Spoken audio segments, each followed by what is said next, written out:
This video introduces a new and handy object tree search feature that allows you to quickly search for objects in a model using a text search. The objects that match the search are selected, and you can take the necessary actions on the selected objects that you require. You save time when you can do an exact search quickly instead of searching through a model visually. Here you can see two examples of this new feature in action.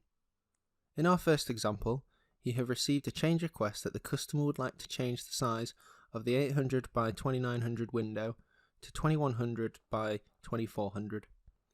Let's look for that window in the model. Only one can be found.